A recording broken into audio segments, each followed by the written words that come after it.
Bonjour et bienvenue dans cette nouvelle vidéo où nous allons apprendre comment formater les cellules. Les tableaux peuvent des fois être difficiles à lire comme ces tableaux.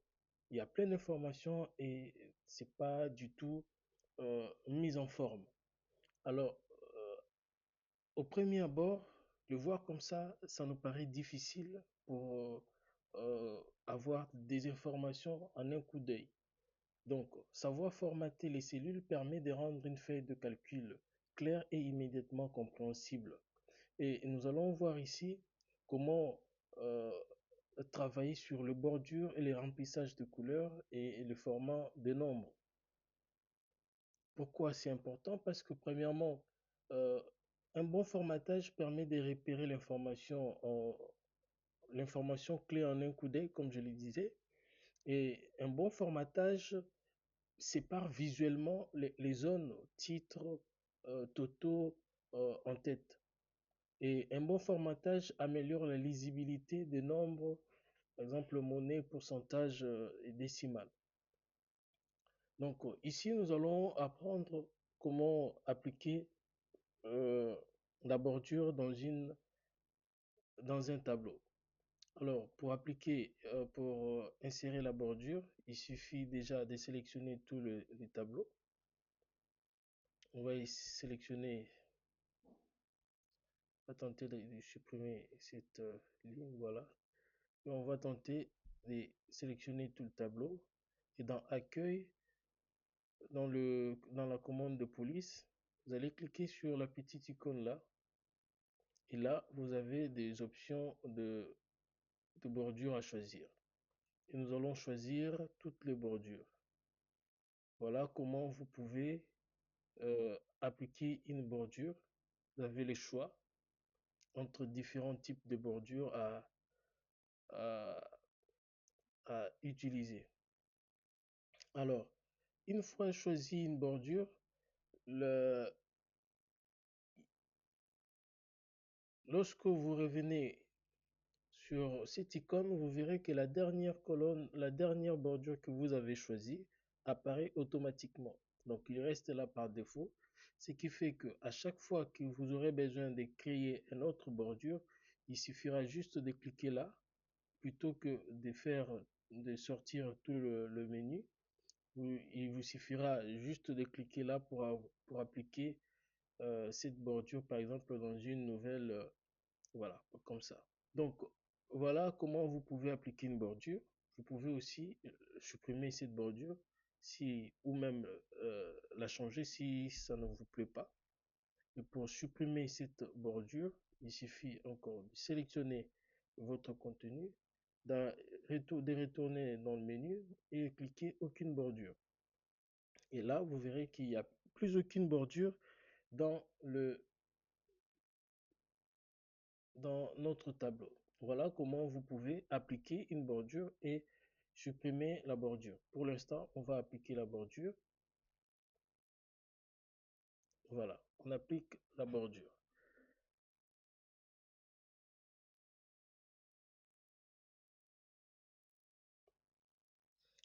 Maintenant, comment ajouter une couleur de remplissage, une couleur de fond. Alors, pour le faire, l'intérêt déjà ici, c'est pour différencier en en-tête différentes parties du tableau. Par exemple, ici, nous pouvons appliquer comment appliquer un fond ici pour permettre à ce que l'information clé ou le titre soit bien visible. Pareil pour les en-têtes, on peut également euh, le mettre en forme pour qu'elle soit beaucoup plus visible. Alors pour le faire, il suffit déjà de sélectionner. On va sélectionner toute la ligne de contenant les titres. On va essayer de les fusionner. On va essayer d'agrandir un peu. On va mettre les textes en gras. On va les centrer. Voilà. Et là, on a notre rapport qui est déjà bien préparé. Et à ce niveau, maintenant, nous pouvons euh, appliquer la couleur de remplissage. Donc pour cela, toujours dans Police, il suffit de cliquer cette icône pour choisir la couleur à appliquer. On a, non, on est ici. Voilà. On peut choisir la couleur là, parmi toutes les couleurs qui sont proposées. Voilà. On peut choisir, voilà, cette couleur là. Et par défaut, la couleur choisie apparaît directement dans l'icône, de sorte que si vous cliquez là, il s'applique automatiquement juste à de nouvelles cases, donc partout où, à de nouvelles cellules, partout où vous le souhaitez. Donc pour les changer, il suffit d'aller dans le menu et les changer.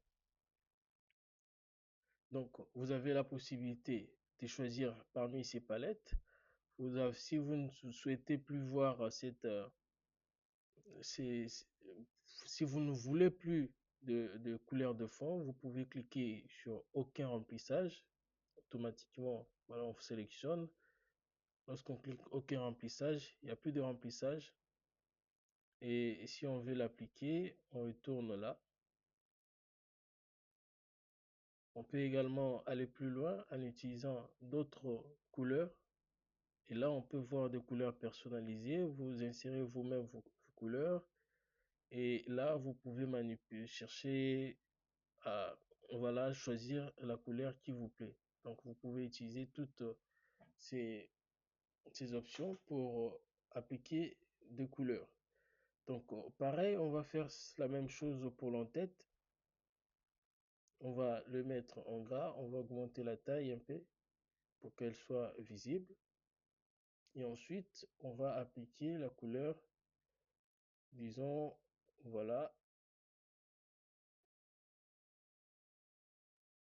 voilà, on met cette couleur, voilà. Donc, juste un conseil, lorsque vous faites le choix de couleurs, utilisez au moins deux couleurs pour conserver une palette cohérente. Donc, c'est vraiment pour des soucis de design, quoi. Donc, il faut utiliser euh, une palette bien cohérente de couleurs. Donc, on n'est pas dépassé de, au max, ça peut être trois si on peut comprendre, mais pas plus de trois couleurs ou deux couleurs. Faites des bons choix lorsque vous utilisez des couleurs. Alors, comment utiliser des nombres? Vous voyez ici, on a des valeurs, mais on ne sait pas quelle unité monétaire il s'agit. Alors, pour appliquer l'unité monétaire ici, il suffit de faire un choix du format des nombres. Et pour cela, il faut aller toujours dans OK. Vous avez dans la commande nombre, vous allez choisir. Là, on a des formats. Tout ça, c'est des formats standard qui est le menu déroulant, qui est le menu, comment l'option d'affichage par défaut.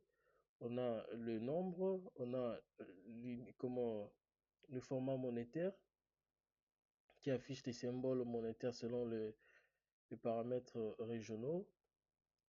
On a la comptabilité qui aligne les symboles monétaires et affiche les séparateurs des milliers. On a des dates courtes, dates longues, heures, pourcentage. Les pourcentages, lui, multiplient la valeur par 100 et affiche les symboles en pourcentage. Mais attention, ne l'utilisez que si la valeur représente une proportion. Par exemple, 0,25. Lorsque vous utilisez, par exemple, disons qu'ici c'est 0,25.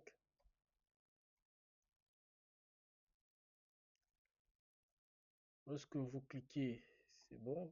Lorsque vous cliquez pourcentage ici, il sera, non, pas- lorsque vous cliquez pourcentage ici, il sera à 25%. Vous voyez? Donc, appliquez-les que lorsque la valeur représente si la valeur représente une proportion. Donc, pour des devises, on peut sélectionner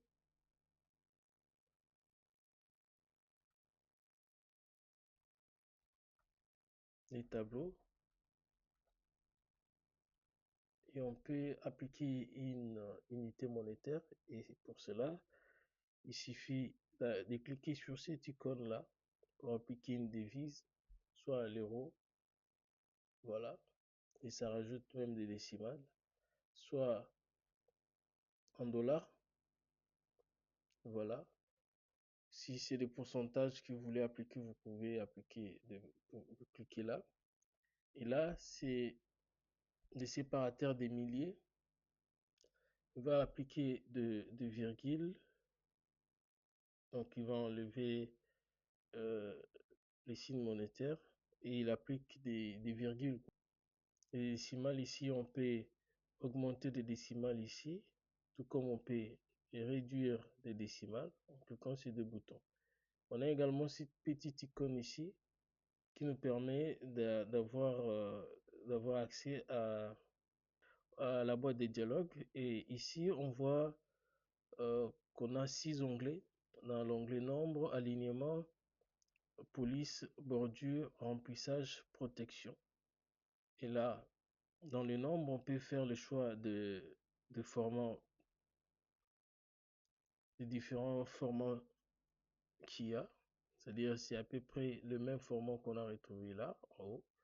Mais là aussi, il y a également d'autres formats comme des formats spéciaux pour qui concernent par exemple le code postal, le numéro de sécurité sociale, le numéro de téléphone qu'on peut utiliser. Également le format personnalisé. Par exemple, on va essayer de faire une petite manip ici. On va choisir les types de formats qui acceptent des valeurs négatives, de sorte que à chaque valeur négative qui est, en fait, à chaque valeur négative entrée, que cette valeur soit affichée en rouge automatiquement. Donc, on va choisir ces types dièse dièse, voilà, rouge moins 00. Voilà, on choisit ces types et on fait OK. On va le faire déjà pour tout le tableau pour être sûr que voilà, ça va s'appliquer. Alors, on va cliquer là, on choisit format personnalisé et on clique ici.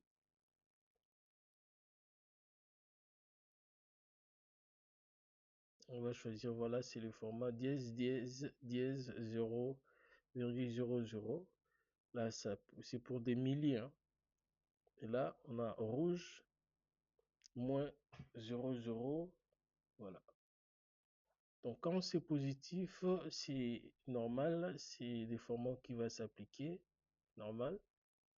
Et quand c'est négatif, le négatif sera en rouge automatiquement. On va cliquer là comme ça. Et là, s'il est en euros, et si vous constatez bien, à chaque valeur négative entrée sera en rouge. Vous voyez? Parfait. Donc là, on a fait des entrées, on a réalisé des ventes, mais toutes les ventes ne sont pas positives.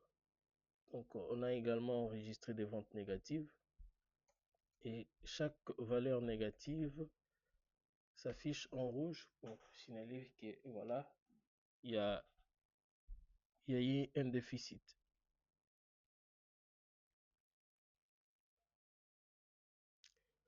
Voilà comment vous pouvez utiliser les nombres. Donc là, par exemple, on a 3 ici. On peut ajouter des décimales comme ça en utilisant ça, tout comme on peut réduire avec ça. Voilà, on peut ajouter des séparateurs ici comme ça. Le séparateur de milliers, lui, il ajoute que des virgules.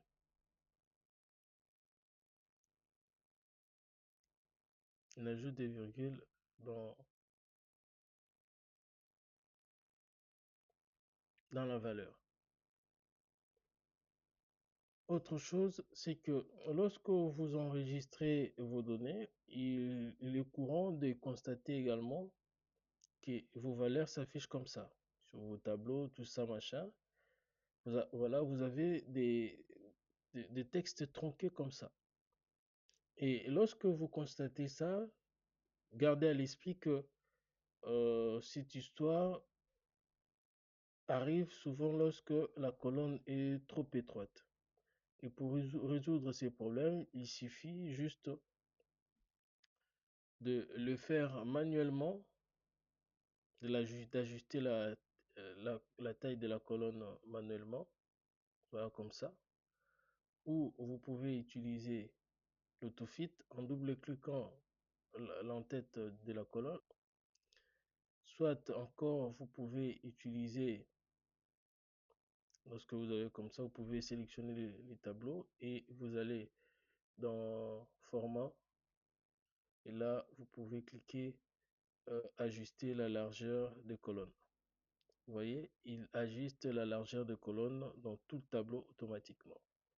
Voilà comment vous pouvez travailler avec des colonnes pour avoir de rendu beaucoup plus professionnel.